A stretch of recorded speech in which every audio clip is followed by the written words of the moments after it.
Ready to Die, Biggie's first album that came out in 1994, that sold 6 million albums. Dr. Evil voice. And the singles of this album had Big Poppa, The Warning, and the One More Chance remix, which had like all the cameos from everybody in the industry, from Mary J. Blige to Heavy D to a whole bunch of people. So those were the singles, wicked singles. Big Poppa was probably my first Biggie song I knew of his. Probably the only song I knew of his before he actually died. And yeah, still one of my favorite rap songs of all time.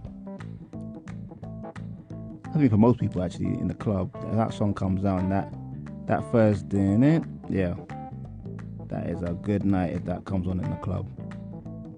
The Warning, wicked song, story, the video, wicked song. I think that's one of Biggie's best attributes was his storytelling. And then One More Chance, actually, I'd probably say it's probably, is it Biggie's most popular song on this album? I think Hypnotize is probably his biggest song altogether. But yeah, One More Chance was a big song back then. I remember that one.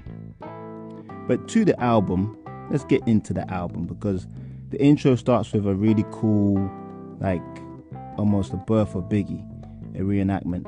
And then the first track, which was really creative, and then the first track was One More Chance, the original, which for me, when I first had this album, which was years after it came out, but I was a young teen, that was my song. The old Biggie Give Me One More Chance song. The verses, the chorus, it was a wicked way to start the album. Then Give Me the Loot was Biggie doing two different voices, two characters, where he's like robbing guys and he's a robber basically. And a lot of people back then didn't even know that was Biggie doing the other voice. I'm not sure if I knew at the time. I probably didn't, because I was just a little kid. But then that was a wicked song, grimy song. That's the song that Biggie wanted to be one of his singles. He didn't want Big Poppa, I think, to go out. No, he didn't want Juicy to go out, sorry. Juicy was one of the other singles. He didn't want Juicy to come out. He wanted Give Me the Loot to be his first single, because it was grimy. Back then, being commercial wasn't a cool thing to be. It's not like today's age, where everyone's super commercial. Back then, to be commercial wasn't cool. That's why like Will Smith was always looked down on in the hip-hop community, because he went pop like in the late 80s. But anyway, the next song, what I think which is a notable song on the album, was The What. And that had the only feature on the album, which was what's the name? My guy, Method Man. My guy, Method Man.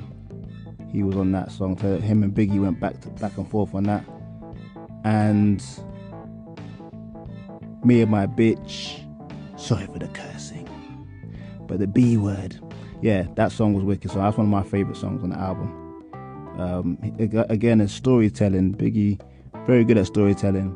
And at the end, his girl gets killed because of his criminal kind of lifestyle. But you know what? This album was wicked.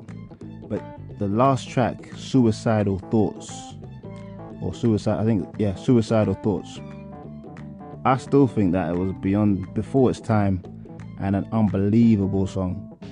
Like Biggie, if you don't know it, Biggie calls Puffy middle of the night, and he's just talking about how he wants to kill himself. And back then, that wasn't something I heard in rap a lot. You hear that sort of stuff a lot now in today's young rappers, glorifying it. But Biggie wasn't necessarily glorifying it. He was just speaking from a creative and dark perspective. But the way he starts the song, it's just so good. Like the way he talks about how God will have him doing goody stuff, and Biggie likes wearing all black, and I just love that song. To this day, I still think that's one of the most creative songs I've ever heard. But that's the summary of Ready to Die. That's one of my favorite rap albums, in my top 5 of all time. But yeah, it's much more of a grimy, more street album, which makes sense that it was his first album. Now we're gonna get into Life After Death, Biggie's second album that came out a week after he died. This album sold 10 million albums back then, and it's actually one of the biggest selling rap albums of all time. One of the very few albums that have actually gone diamond. That's a rare achievement in hip hop.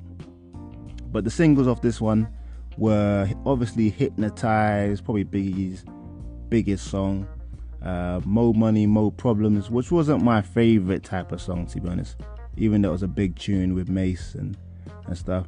And then it had Sky's the Limit that came out, which was a bit of a sad song, really. I never listened to that one. It's a bit of a somber song, but I always liked that song because when it came out I was quite young, and in the video it's got 2 young people representing Biggie and Puffy, and the people around me back then were saying like I was the Puffy character, and I had a big friend that was a bit heavy, and he was Biggie. You know what I mean? Anyway, enough about me. But in terms of the album, it was a lot more glossier, a lot more commercial sounding, but it still had a grimy aspect to it. Definitely had a lot of street lyrical content. Somebody Gotta Die, another song of Biggie showing his great storytelling. I really like that song just because of the story aspect. It was probably a much more thorough storytelling aspect than the first album, but still very good. Kicking the Door, which a lot of people didn't know was directed at Nas until Nas said it on his Godson album. I still don't quite know which lyrics were directed at Nas. There was nothing really obvious, but yeah, Kicking Door is a good song overall anyway. And then I'm surprised no one's actually used that for a single since then. But yeah, Last Day with the Locks, that was a good song. That's a street song, not my favorite, but you know, it was a good lyrical song. Basically, for all of them are lyricists.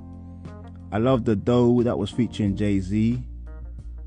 The third verse was wild when they were going back and forth, but I think Jay-Z got Biggie on that quite convincingly, actually. I think Biggie was good on that song, but Jay-Z really brought his A game on that one. What's Beef? Classic song, very classic. Not my favorite song, but it's a classic song. I remember back in the early 2000s, everybody used that beat and that term based on this song. I don't think anyone really said What's Beef before Biggie. A lot of people said it after him. I got a story to tell, which is meant to be a true story of Biggie getting with some girl and her husband or partner coming back, and then Biggie had to pull out a gun he pulled a gun on him and as he vacated the premises. So I don't know if it was real, but apparently that's a real story. The Notorious Thugs, a lot of people love that song. Not my favorite personally, because it's cool. I like the chorus, but I don't like Biggie rapping in that fast pace. Didn't really sound right to me. Another with Lil' Kim is actually one of my favorite songs. Very, very poppy, but I like the back and forth, the way they rap on that song. Going Back to Cali, not the best song to put out 6 months after Tupac gets killed, but wicked song. Probably my favorite. Definitely, if not my favorite, it's probably my top 2 or 3 songs on the album, 100%. That with the 10 Crack Commandments, very, very creative song, that one. About what to do and what not to do as a drug dealer, which is kind of self-explanatory. And then My Downfall, oh my days, I forgot about that song. These last 3 songs are probably my favorite songs of the album. Back to Cali, 10 Crack Commandments, and then My Downfall. That was a good song. That had what's the name, DMC from Run DMC on the chorus. But yeah, this album very much slick album, sold loads of albums.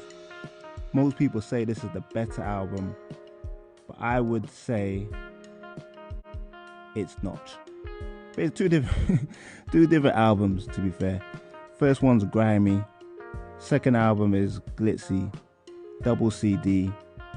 But I think overall, as an album, a cohesive piece and has a certain direction. The first album had a theme to it, that Ready to Die thing, whereas this second album was good.